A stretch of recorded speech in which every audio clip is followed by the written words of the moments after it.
요한복음 6장 36절 37절입니다. 요한복음 6장 36절 37절입니다.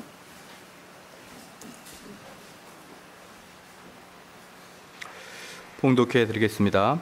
그러나 내가 너희더러 이르기를 너희는 나를 보고도 믿지 아니하는도다 하였느니라. 아버지께서 내게 주시는 자는 다 내게로 올 것이요 내게 오는 자는 내가 결코 내어 쫓지 아니하리라. 지난 예수님께서 올 자들이란 제목으로 하나님 말씀 전하겠습니다. 지난 설교에서는 생명의 떡으로 예수 그리스도를 생각하면서 오늘날 교회가 그 떡을 적당히 섭취하지 않음을 지적했습니다. 오늘 말씀은 그 떡을 먹는 그리스도로 하여금 더 이상 병들지 아니하고 자라서 더 강하게 하도록 하는 말씀인데, 오늘 본문 말씀은 어려운 본문 말씀이고 상당히 중요한 본문 말씀입니다.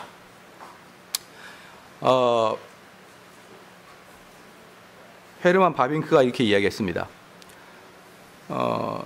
과학과 수학, 그리고 역사학, 신학, 이것을 구별했어요.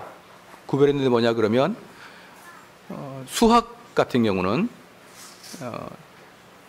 어떤 학문이든지 과학, 수학, 역사학, 신학 뒤에 다 학자가 들어가 있지 않습니까? 다 학자가 공이 들어가 있어요. 그래서 다 그 학문입니다. 학문인데 이걸 다른 말로 다 과학적인 거라고 할 수 있어요. 그래서 우리가 인문학이라고 이렇게 이야기하지 않고 인문과학, 사회학이라고 이야기하지 않고 사회과학. 그러니까 우리는 물리학이나 생물학 이게만 과학이 아니라 인문과학, 즉 철학도 과학이다, 또는 다른 말로 말해서 학문이다 이 말입니다. 학문. 그래서 모든 학문에는 이 공통점이 하나 있습니다. 그게 뭐냐 그러면 바로 증거를 대라 이 말입니다. 증명을 해야 된다 이 말이에요. 그래서 이 바빙크가 이야기하기를 가장 증명하기가 간단하면서 명확한 게 수학이다라는 것이죠. 수학은 그 증거를 제시하는데 누구 하나 반론을 제기하지 못한다 이렇게 이야기합니다. 예를 들어서 1 더하기 1은 2라는 걸 정신이 박약한 자 외에는 모두가 동의할 수 있습니다. 그래서 흑인이건 백인이건 할아버지건 젊은이건 1 더하기 1은 2다라는 것을 처음에 내가 이제부터 쭉 증명하게 나가기 전에 그 처음에 전제 조건을 딱 내세울 때 사람들은 거기에 대해서 아무런 반론을 제시하지 못하는 게 수학이다. 그 다음에 이 반론보다 이 증명보다 조금 더 폭이 넓은 게 과학이다라고 이야기합니다. 과학은 실험 대상자의 그 가치관에 따라 객관적인 사실이 약간 변형될 수도 있습니다. 그래서 과학의 그 전제 조건은 약간 넓다는 것이에요. 이에 반해서 역사학은 대단히 넓다. 그래서 우리는 예를 들어서 민비를 탐구하고 싶다라고 할 때 민비를 좋아하는 사람, 싫어하는 사람들 여럿이 있는데 그들이 그 똑같은 동일한 사건을 보고 다르게 해석하기 때문에 도무지 역사학에서는 증거 자료를 내기가 쉽지가 않다 그렇습니다. 요즘 우리가 보니까 신문에 떠들썩하게 나오는 게 무엇입니까? 노무현 전 대통령의 NLL 포기설. 이 똑같은 문장을 가지고 좌파 세력들은 좌파 세력이 아니죠. 그냥 이건 아니다라고 외치는 사람, 또는 우파 세력, 또는 보수 세력, 이 사람들은 그 봐라. 저는 그 원문을 읽지를 못했습니다. 왜냐 그러면은 성경 공부하느라고. 성경 봐야 되기 때문에 그 원문을 볼 시간이 없어요. 그런데 원문에 어떻게 나왔는지 모르겠지만 한쪽은 똑같은 동일한 본문을 봐라, 포기했다. 또 한쪽에서는 이걸 포기라고 말한 너희들의 뇌가 뭔가, 너희들의 뇌는 혹시 두부로 되어 있지 않느냐, 막 이런 식으로 이야기를 하는 걸 보면서 똑같은 증명 문구라도 이렇게 사람들의 마음에 따라 증명해내기가 힘들다라는 것을 알 수 있다고 말하는 게 헤르만 바빙크가 그렇게 이야기한 거예요. 그런데 이 모든 것들은 모든 사람 마음의 공이 공통적으로 증명이 될 수 있어야 되기 때문에 모든 게 다 인간의 근본을 두고 있어야 된다 이거예요. 그래서 수학은 그 전제 조건이 간단하지만 또 역사학은 전제 조건이 복잡하지만 그럼에도 불구하고 이들이 학문이 되기 위해서는 대부분의 사람들이 그것에 동의할 수 있는 전제 조건을 가지고 있어야 학문이 된다 이겁니다. 혼자 1 더하기 1은 5다라고 나는 이걸 주장한다라고 했을 때 사람들이 아무도 동의해 주지 않으면 그것은 학문이 될 수가 없다는 것이에요. 그런데 이분이 이야기하기를 신학은 뭐냐 그러면 어떤 것도 사람에게 동의를 얻지 않고 전제 조건을 시작한다 이겁니다. 사람에게 동의를 얻지 않고 전제 조건이 사람에게 동의를 얻지 않고 시작하기 때문에 이건 사람에게 호소하는 게 아니라 직접 계시하는 것이다 이렇게 이야기하는 것이에요. 지금 무슨 말이냐 그러면 과학이나 수학이나 역사학은 전부 다 인간적인 학문이지만 그런 의미에서 신학은 인간적인 학문이 아니라 신적인 게 개입되어 있다라고 이야기합니다. 그 증명을 뭐라고 두냐 그러면 아무리 그 과학자가 정확하게 그 이론을 만들고 그 이론이 그 아주 명백하게 맞다 그래도 그 이론을 지켜내기 위해서 그래서 수많은 사람이 그 이론을 동의하고 그게 맞다라고 이야기하는데 과학자들은 그 이론을 지켜내기 위해서 순교할 수 없다라고 이야기합니다. 즉 뭐라고 이야기하냐면 어떠한 이론이 한 사람을 죽음에서 죽음 안으로 들어가게 할 수 있는 힘은 없다라고 이야기합니다. 그런데 신학만큼은 우리 인간의 토대를 두지 않는 정말 우리 인간이 이해할 수 없는 그런 그냥 너희들은 잠잠고 있어 그냥 이렇게 되는 거야 라고 얼토당토하게 선포되지만 그 신학을 위해서 순교한 사람은 수만 명이다 이렇게 이야기합니다. 그래서 헤르만 바빙크는 신학은 신적 개입이 있는 학문이다 라고 이야기를 하는 거예요.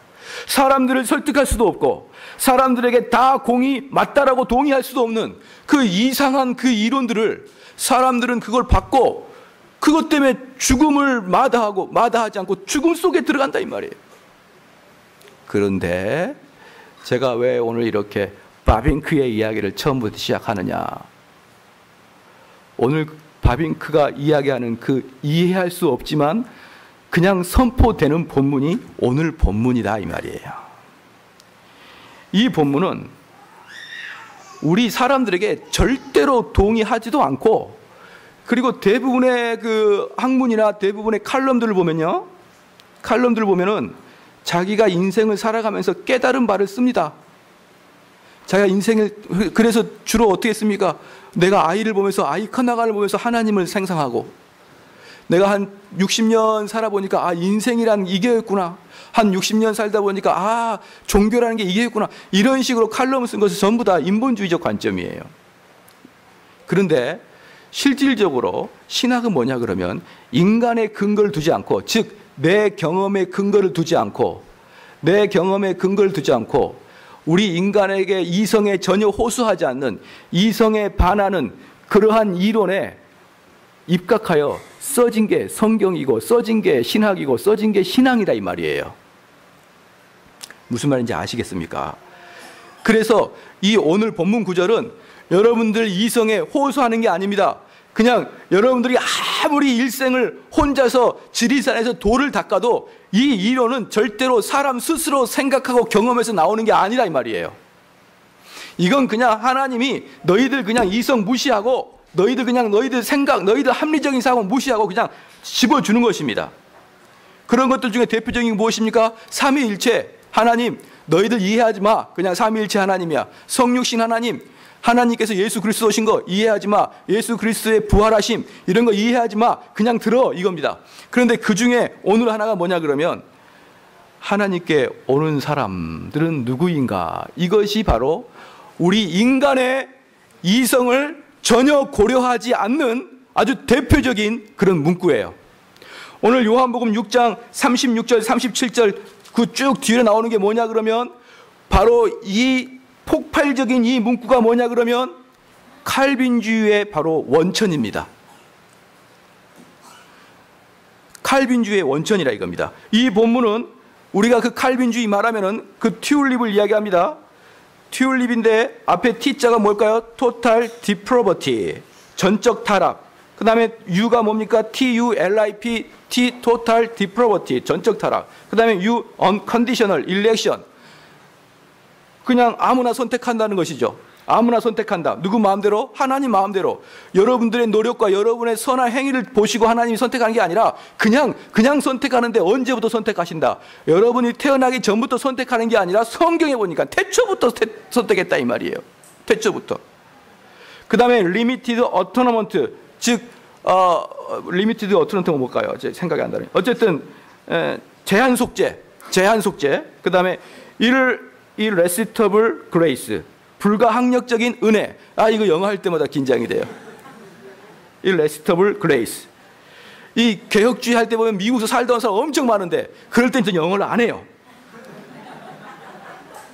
그냥 이렇게 지나가는데 여러분들은 뭐 영어 발음도 좋지도 않고 그러니까 그냥 하는 거예요. 즉 불가항력적인 은혜.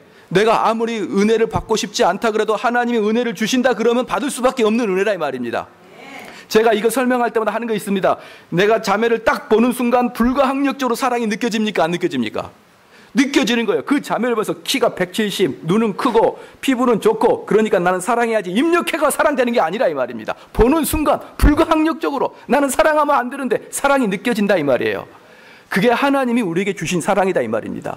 오늘도 하나님께서 여러분에게 은혜를 주시려 그러면 나는 절대로 은혜를 받지 않을 거야. 백날 귀를 닫아봐야 하나님이 다 주신다 이 말입니다. 할렐루야. 마지막에 P는 Perseverance of Saints. 이거 힘들어요. 성도들의 견인. 한번 구원받은 사람은 끝까지 데려간다 이 말입니다. 너무 크게 아멘 하지 마십시오. 왜냐 그러면 이 성도의 견인의 문제, 한번 구원받은 사람은 끝까지 구원 간다. 이게 우리에게 힘이 됩니까 안 됩니까? 힘이 되는데 우리에게 또 저주가 될 수 있어요. 왜? 중간에 탈락한 사람은 그 사람은 처음부터 구원받은 사람이 아니거든요. 목사님, 우리 아이는 어릴 때 교회 잘 때 구원 못 받았어요. 그렇기 때문에 성도의 견인이 안 되는 것이에요. 성도의 견인은 믿는 사람에게는 소망이지만 탈락한 사람에게는 저주예요. 그러니까 이게 그냥 이 성도의 견인, 이 전적 타락, unconditional election, 제한 속죄, 불가항력적인 은혜, 성도의 견인, 이 5가지를 칼빈의 5대 강령이라 이렇게 얘기합니다. 그래서 이 칼빈의 5대 강령 앞에 자 접두어만 쭉 빼가지고 한 거 이니셜이라는 게 뭡니까? 그 앞에 것만 빼서 하는 게 튤립이라는 뜻이에요. 그런데 요 튤립이라는 그 이론이 얼마나 논쟁적이고 얼마나 호전적인지 이 이론만 강의를 하면 어느 곳에서나 싸움이 일어난다 이 말이에요. 어느 곳에서나. 그런데 다시 말씀드리지만 여러분 제발 제가 이 설교할 때 여러분 저를 향해서 싸울 생각을 하지 마십시오. 이건 처음부터 하나님께서 우리 이성과는 상관없이 그냥 너희들 이해하지 마. 그리고 이건 내 뜻이야 라고 딱 줘버린 게 이 바로 튤립 교리라 이 말이에요. 근데 오늘 이 요한복음 6장 36절부터 이제 그 튤립 교리가 쫙 나오는 것입니다. 36절에 그러나 내가 너희들어 이르기를 너희는 나를 보고도 믿지 아니하노라 하였느니라. 여기서 예수님께서 누구에게 지금 이야기를 한 거 아십니까? 예수님은 36절에 갈릴리 바다 저 건너편에서 가버나움까지 자기를 따라온 사람들에게 다시 말합니다. 갈릴리 저 건너편 바다에서부터 바다를 건너서 가버나움까지 따라오는 사람에게 뭐라고 그랬냐 그러면 다 같이 36절 읽겠습니다. 시작.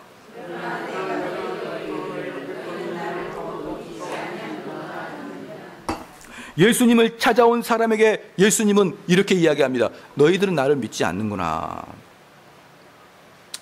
그런데 예수님께서 지금 이 말씀을 하실 때 화를 내거나 실망을 하는 게 아니라 아주 평상적인 어법으로 사용하고 있어요. 왜 그러냐 그러면 44절 한번 읽겠습니다. 44절 시작. 나를 보내신 아버지께서 이끌지 아니하면 아무라도 내게 올 수 없느니 오는 그를 내가 마지막 날에 다시 살리리라. 할렐루야. 예수님께서 뭐라고 했냐 그러면 44절에 나를 보내신 아버지께서 이끌지 아니하면 아무도 내게 올 수 없다 그랬습니다. 그러니까 오늘 36절에 뭡니까? 그들이 예수님을 믿지 않는 것에 대해서 예수님은 아무런 그 문제의식을 느끼지 못하는 거예요. 그들의 태도를 보고 전혀 예수님 놀라지 않습니다. 이들은 누굽니까? 36절에 나타나는 이들은 누구죠? 오병이어를 다 경험한 사람입니다. 하나님의 신적인 그 기적을 보고도 이 사람들은 그걸 믿을 수 없는 것입니다.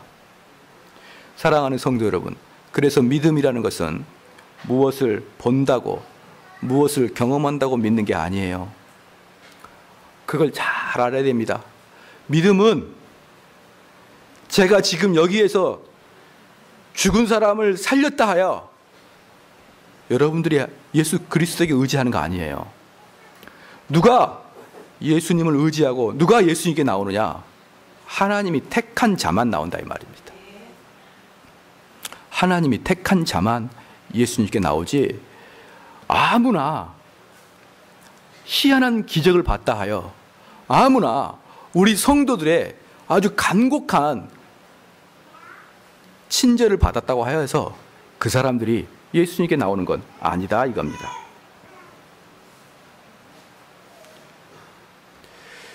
자연적인 사람, 즉 한 번도 거듭남의 경험이 없는 사람은 스스로 돌이켜 예수님께 나올 수 있는 능력이 하나도 없습니다.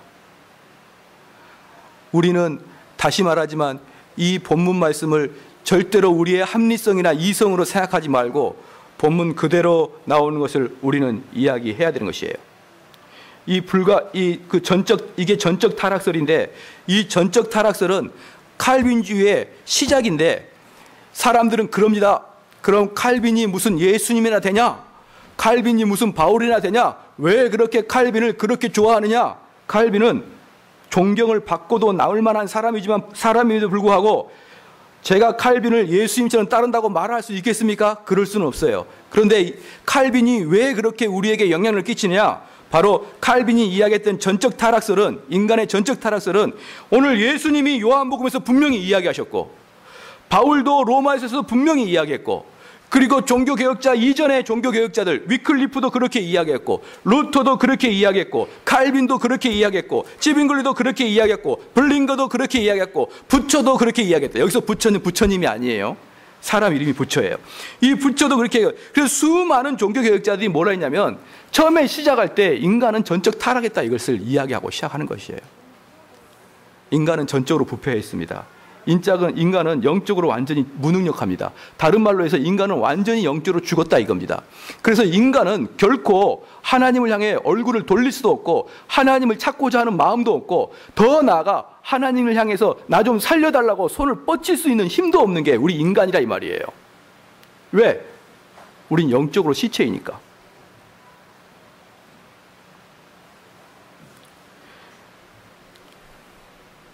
사랑하는 성도 여러분, 로마서 3장 10절 11절에 읽으니까 기록된 바 의인은 하나도 없나니 하나도 없으며 깨닫는 자도 없고 하나님을 찾는 자도 없느니라. 그래서 여기서 로마서에서 바울은 세 가지로 인간의 어리석음을 이야기합니다. 첫 번째, 도덕적인 삶이 없다는 것이에요. 의인은 없나니. 의인은 없나니.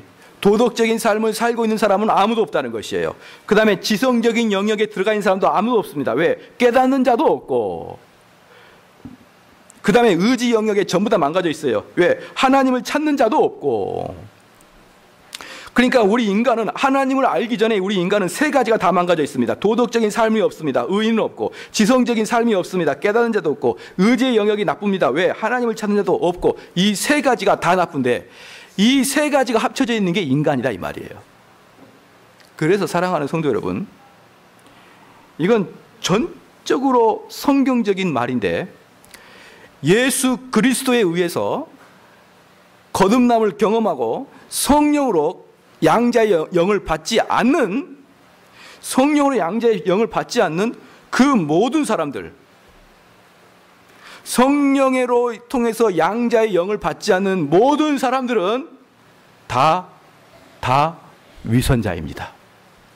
다 위선자예요. 왜? 의인이 아니면서 의인인 척 하거든요. 누군들 상관없습니다. 그 사람이 누군들 어떠한 한국에서 아니면 세계적으로 존경받고 사람들로부터 칭찬받는 사람일지라도 그 사람은 위선자예요. 누구도 필요 없습니다. 그게 성경의 원리예요. 왜?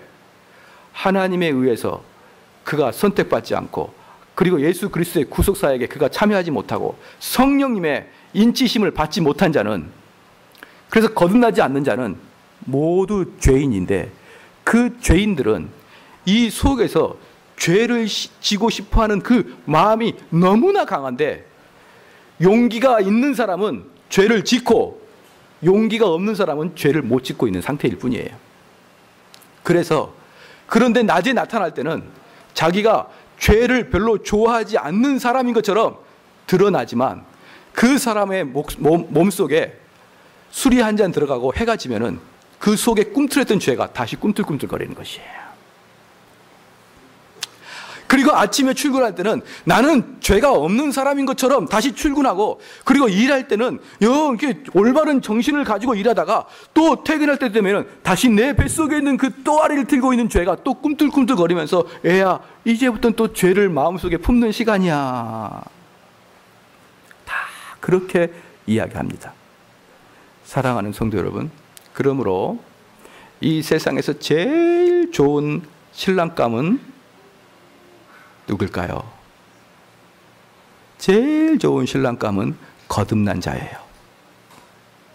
오직 거듭난 자도 가끔 죄를 질 수 있지만, 거듭난 자는 죄를 잘 못 짓습니다. 거듭나지 않는 자는 눈만 피하면 죄 짓습니다. 잘 아십시오. 여러분 자녀들 다 결혼시킬 때, 아이고 다 좋은데 얘가 신앙생활을 못해. 그게 바로 문제예요. 그게 바로 문제예요. 사람들 눈만 없으면 상상하라 그 이상의 죄를 짓고 다닐 겁니다. 제가 누가 그랬어요. 목사님, 어떤 청년이 교회를 다니는데, 제가 봤을 땐 교회를 다니는 것 정말 중요한 일입니다. 하지만 교회를 다니다고 되는 건 아니죠. 목사님, 걔가요, 글쎄 담배를 피워요. 저한테 그래요. 누가 나한테 자꾸 이렇게 첩보를 주는 거죠. 그래서 제가 이렇게 얘기했습니다. 애야, 그 청년이 담배를 피지 말아야 될 이유가 뭐냐? 제가 그렇게 얘기했어요. 즉, 거듭나지도 않은 그 사람이 죄를 짓지 말아야 될 이유가 뭐냐 이 말이에요. 만약에 여기서 예수님께서 이 요한복음 6장 36절 말씀처럼, 그러나 내가 너희들어 이르기를 너희는 나를 보고도 믿지 아니하는도다 하였느니라 라고 예수님께서 아주 차분하게 이야기하는 것처럼, 누구라도 목사님 그 사람이 이런 죄를 졌습니다 그러면 그 사람이 죄를 짓지 말아야 될 이유가 뭐냐? 하나도 놀라지 않습니다. 하나도 놀라지 않아요. 사랑하는 성도 여러분, 이게 사람의 모습이에요. 우리는 그냥 눈만 감고 누가 보지도 않으면 내 속에 그 악한 것들이 얼마나 많은지, 그런데 내가 교회는 다니니까 의지적으로 그걸 억누르라 그러는데, 우리의 인간의 의지는 한계가 있어서 그 의지를 넘어서 버리는 그런 그 달콤한 죄의 유혹에 빠진다 그러면 그 유혹은 나를 잡지를 못하는 거예요. 그냥 그 죄를 저버리고 마는 것입니다. 그래서 루터가 뭐라고 했냐면은, 악한 마귀는 한번 그 사람을 죄짓게 하려고 그러면 끝까지 가서 그 사람을 죄를 짓게 해버린다고 했습니다. 그래서 우리가 마음속에 죄가 이렇게 불붙듯이 일어나는데, 내가 집에서 하나님께 기도합니다. 하나님, 내 죄 짓지 않게 해주세요라고 백날 기도해봐야 그 마귀는 여러분을 죄를 넘어뜨리려고 마음먹으면 넘어뜨리게 해버린다 이 말이에요. 그렇기 때문에 우리는 마귀를 능히 이길 수 있는 성령이 내주하지 않으면,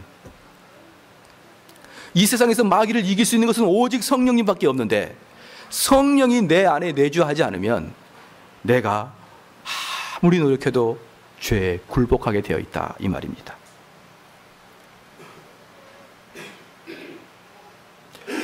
그래서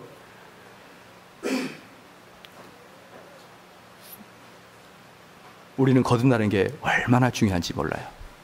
그러니까 우리 여기 있는 이제 아내분들이요, 아내분들 해야 될 일은 무엇이겠습니까? 남편을 거듭나게 하는 거예요. 이래야 바로 여러분은 아주 아름다운 삶을 사는 거예요. 여기에 있는 남편분들이요, 뭐가 우리한테 최우선일까요? 아내가 거듭나는 거예요. 아내가 성령 충만하는 것입니다. 성령에 가득 차가지고 어떠한 유혹에도 굴하지 않는 그런 아내가 되어야 되는 것이에요. 여기에는 사랑하는 성도 여러분, 자녀들 어떤 자녀가 되겠습니까? 우리 저번에 제가 말씀했듯이 청와대 대변인 윤창중 보십시오. 세상에서 거기까지 출세하려면 얼만큼 노력해야 했을까요? 조그마한 동네 동사무소 동장만 되더라도 벌써 인생을 다 투자하고 이제 마지막 은퇴 직전에 동장에 올라가는데, 청와대 대변인까지 올라가려면 얼마나 올라가야겠습니까? 그 사람이 거기까지 올라갈 때 얼마나 많은 노력을 하고 얼마나 많은 지식으로 그곳에 올라가 있겠습니까? 그런데 그가 마음속에 가식적이고 위선적이었으므로 자기가 이렇게 출세하고 높아졌으니까 많은 사람이 자기를 좋아해 줄 줄 알고 젊은 여자를 이렇게 성추행했는데, 그게 한국 온 사람뿐만 아니라 미국까지 전부 다 소문이 나가지고 윤창중이가 한국서 2013년 제일 유명한 사람이 됐다는 거예요. 그러니까 우리는 그 윤창중 같은 사람이 출세하고 똑똑하기 전에 그 사람이 거듭난 사람이 됐었으면, 그리고 거듭난 상태에서 그 사람이 그 자리까지 올라갔으면 얼마나 대대로 영광스러운 자리가 됐겠느냐 이 말입니다. 우리는 이 점을 분명히 직시해야 됩니다. 그래서 우리는 영적으로 절대로 우리는 거듭날 수가 없습니다. 우리 스스로는 절대로 없어요. 그래서 이렇게 생각하시는 분이 있습니다. 이렇게 생각하시는 분은 절대로 안 됩니다. 인생은 길다. 내가 지금은 신앙을 좀 덜 받아들이겠다. 젊은 사람들 특히 그러죠. 그리고 내가 뒤에 가서 예수님을 믿겠다. 그러니까 가만히 보니까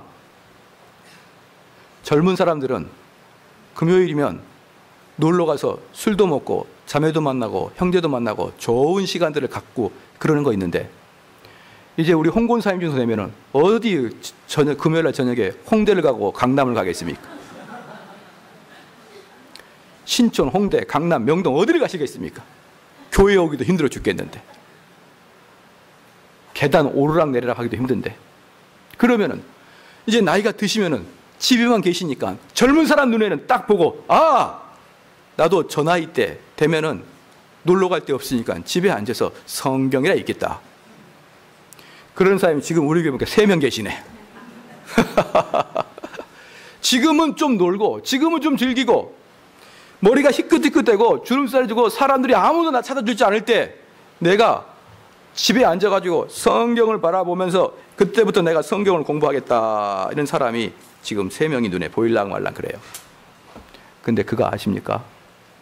우리 홍권사님은 머리가 휘어지고 거동이 불편하기 때문에 성경을 읽는 게 아니고 원래부터 읽으셨어요.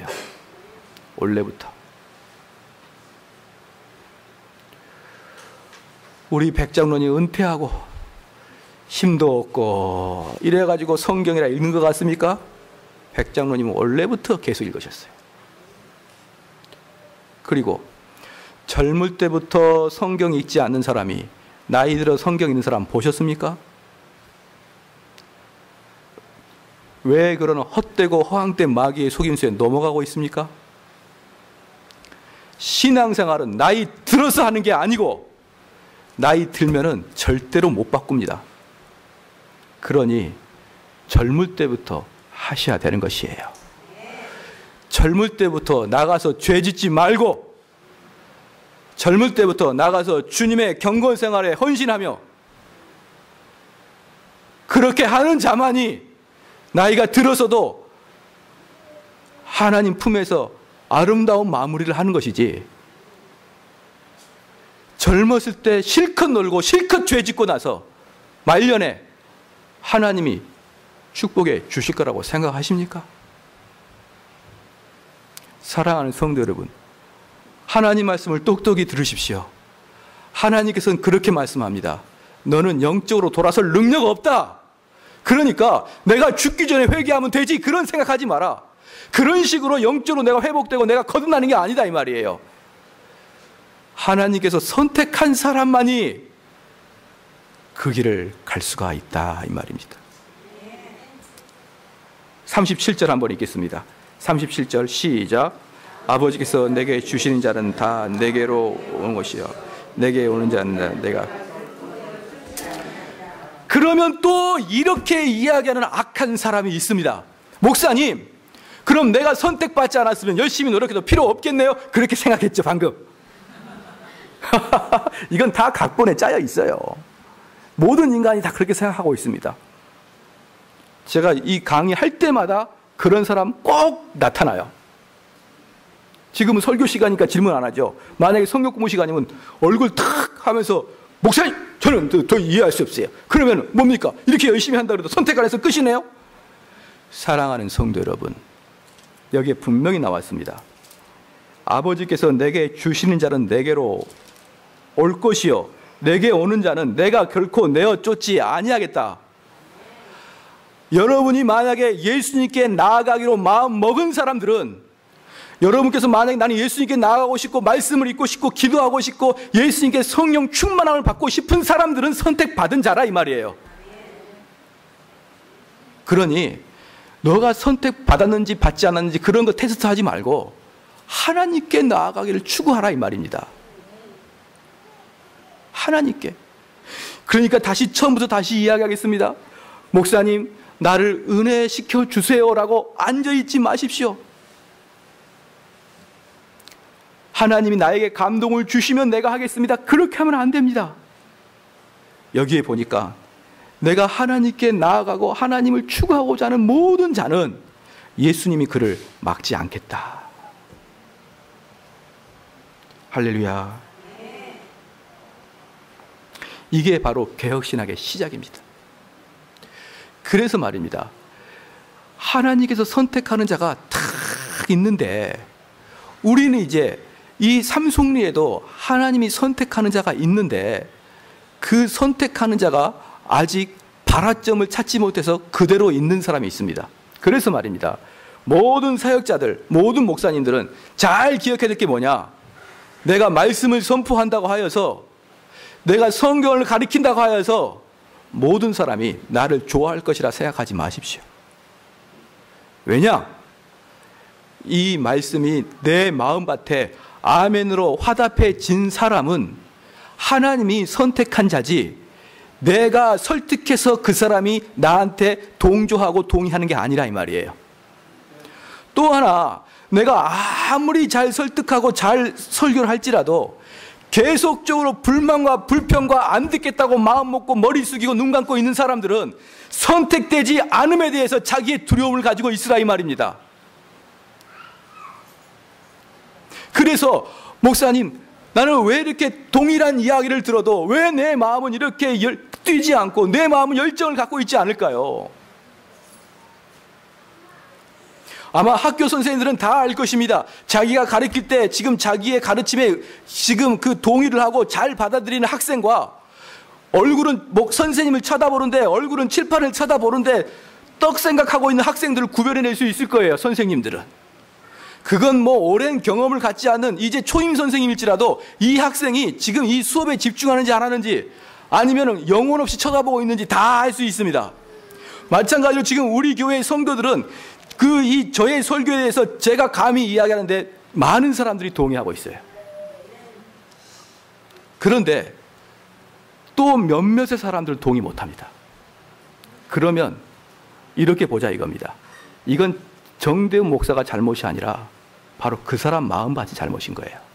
만약에 여기 있는 모든 사람들이 대다수가 이 말씀에 동의하지 않고 눈 감아버리고 딴 생각해버리고 이 말씀 받아들일 수 없습니다. 설교할 때마다 다 자버리고 그러면 그건 100% 설교자의 책임이에요.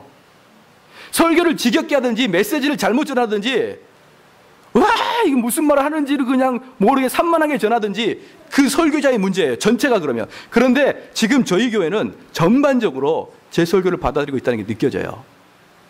그러면 나는 이거 받아들일 수 없습니다. 그러면 그 본인의 100% 문제입니다. 여기 본문 말씀에 의하면 선택받지 않는 자예요. 그러면 어떻게 되겠습니까? 하나님 말씀이 탁 선포가 되면 세 가지 부류를 나눕니다. 첫 번째, 선택받지 못한 자. 두 번째, 믿음이 연약한 자. 세 번째, 믿음이 강한 자. 선택받지 못한 자는 하나님 말씀이 이렇게 딱 내리쳐지면 그 마음의 두려움과 그 마음의 경각심을 가지고 저 믿음의 사람들을 부러운 눈으로 쳐다보면서 나도 저렇게 거듭나게 하여 주십시오라고 하나님께 간구해야 되는 것이에요. 그렇기 때문에 하나님 말씀을 강하게 전하는 것입니다.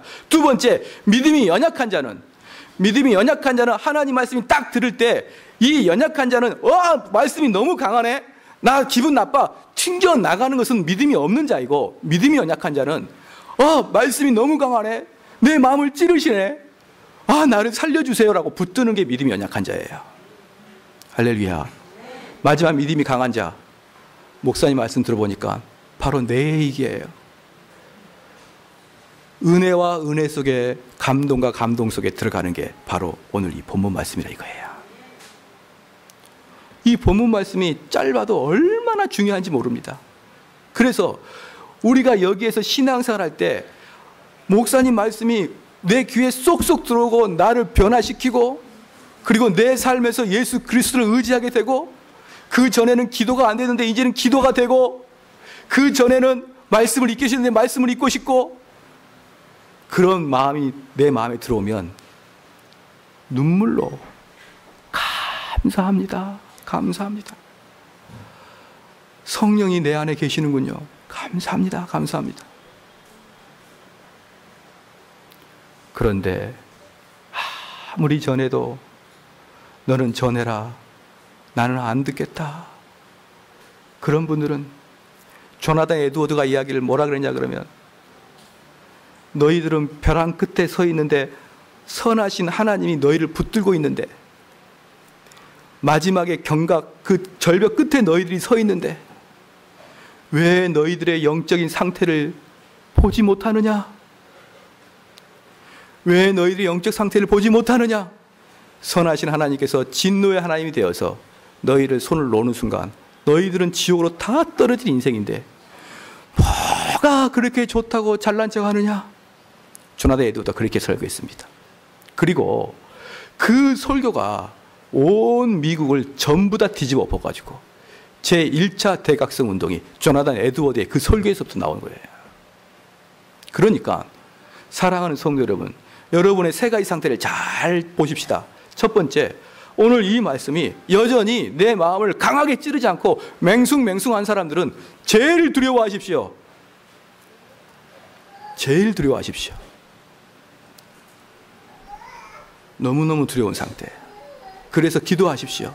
하나님, 내 하나님 붙들고자 하는 마음 생기게 해 주십시오.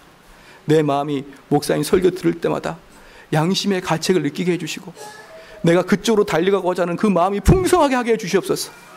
믿음이 연약한 자요, 이게 믿겨지긴 하는데 잘 이게 내 삶에서 안 나타나는 자예요. 그러한 사람은 다 믿음의 선진들을 바라보면서, 우리 교회 믿음이 좋은 사람 바라보면서 나도 저들과 같이 믿음 생활하게 해 주십시오. 나도 저들처럼 헌신을 다해서 믿음 생활하게 하여 주시옵소서. 믿음이 강한 사람 어떤 사람인 줄 아십니까? 밭에 감추인 보화를 보십시다. 밭에 감추인 보화를 본 사람은 두 가지로 봤어요. 하나는 우연히 가다가 밭에 보화가 있는 걸 발견했습니다.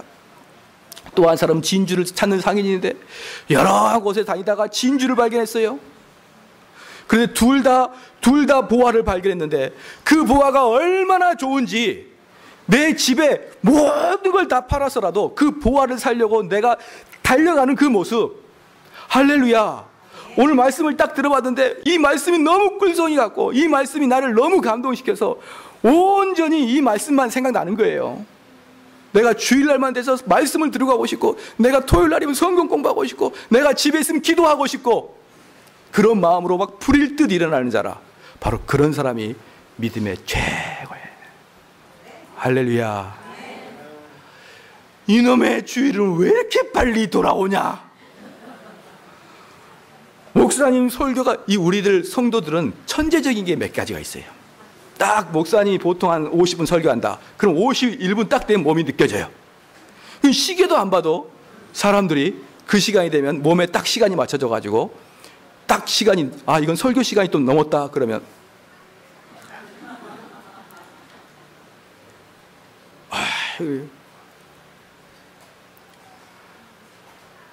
주보는 언제 보는 것입니까?